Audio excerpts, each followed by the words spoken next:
Coming up on Evening Edition, Illinois becomes the first state able to test for the coronavirus. Plus, SIU celebrates the work of a famous scientist. And the Department of Justice may have found the culprits to one of the largest hacks in U.S. history. Live from Southern Illinois University, you're watching River Region Evening Edition. Cases of the novel coronavirus now top 43,000 worldwide, with more than 1,000 deaths, and the majority of those are in China. Good evening, I'm Michelle Mathis. And I'm Jacob Gordon. Here in the United States, health officials now confirming an increase to 13 cases of the disease.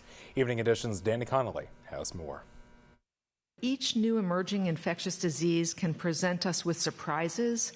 The Centers for Disease Control now says 13 people in the United States have contracted the novel coronavirus, a small fraction of the more than 43,000 cases in 27 countries and territories.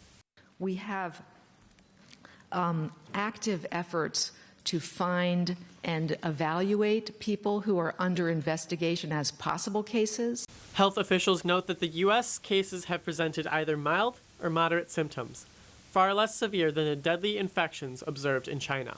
So far, coronavirus has claimed more than 1,000 lives, including a U.S. citizen in Wuhan, China. Hong Kong and the Philippines have each recorded one death from the virus. Complicating the response, the circumstances in which the virus is spreading differ around the world. The circumstances in the different settings require different responses, different intensity, different strategies. The CDC says the virus is thought to be transmitted through respiratory droplets, similar to the flu.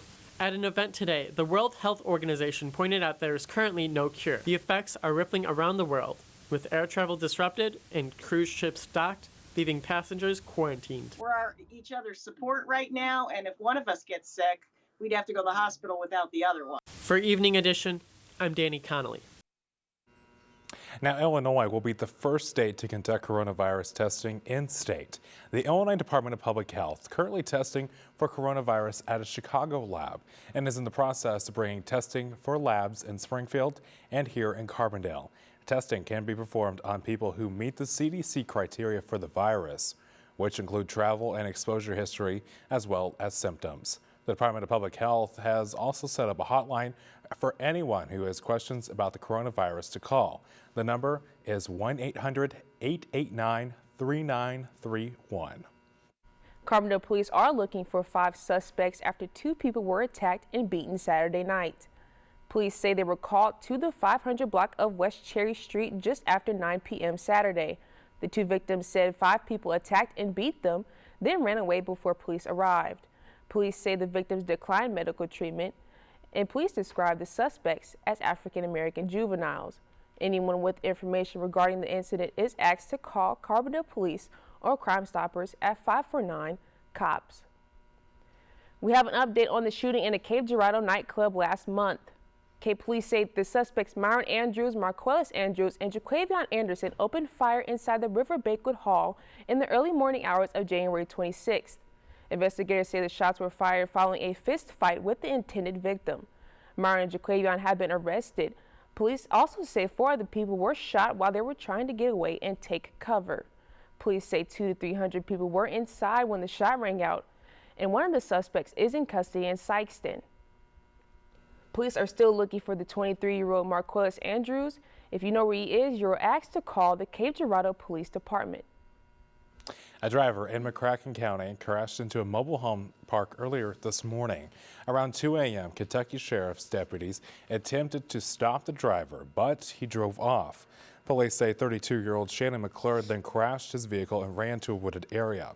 He was caught and taken to McCracken County Jail. McClure faces charges on numerous charges, including evading police. He also has 2 outstanding warrants. A Paducah teenager accused of threatening to bring a gun to school and shoot people. Police say they were called shortly after noon yesterday afternoon to the Paducah Middle School. The student was taken to the office by school officials after several students and another teacher heard the teen threaten to bring a gun to school and shoot people who were telling him to be quiet. According to police, the teen was taken into custody on the charge of second-degree terroristic threatening. Well, it certainly was a cloudy day outside, wouldn't you say? It was. It was nice to see the sunshine for a little bit this morning. Jordan Smearman here now with the first look at weather. Jordan, are expect to see the sun to return anytime soon? Well, Jacob and Shay, sadly not tonight or tomorrow. Actually, tonight we're going to be seeing 37 degrees with those clouds continuing. And by morning, it's going to drop down just by 1 degree, so not too bad, to 36 degrees. But we are going to be seeing some rain, so definitely no sunshine. And then through midday, it is going to be 37 degrees again with some rain. Now, coming up in my full forecast, when will that rain go away? It will be soon, I promise. And there is a chance of some snow coming along, but I'll tell you all about that in my 5-day forecast. All right, looking forward to it. Jordan, thanks. If you made a lot of tips last night, well, you get to keep them under a new state law. Recent legislation signed by Governor J.B. Pritzker makes existing law very clear that employees own their tips.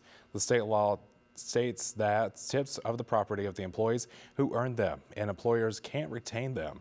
It also requires tips to be paid within 13 days after they were earned. It's Charles Darwin's 211th birthday tomorrow, and it's celebrated here at SIU with a week full of events. SIU has been celebrating the works of the 19th century scientist since 2006. This year's events include an art display in the Student Center and guest lectures on evolutionary biology. One plant biology graduate student told us why it's important to celebrate the scientist. Darwin is one of the most famous natural historians, arguably, and through his contributions, especially his work with natural selection and evolution, the theory of evolution, we now have a foundation to work on as biologists. So it's very important to celebrate his contributions. It's later this week, including student symposium later tonight, an art show and game night tomorrow, and 2 guest lectures on Thursday. For more information, visit darwinweek.siu.edu. And ahead here on Evening Edition, President Trump pushing for the U.S. to head back to the moon. And voters in New Hampshire are heading to the polls for the first primary of the 2020 election. You're watching Evening Edition at 5.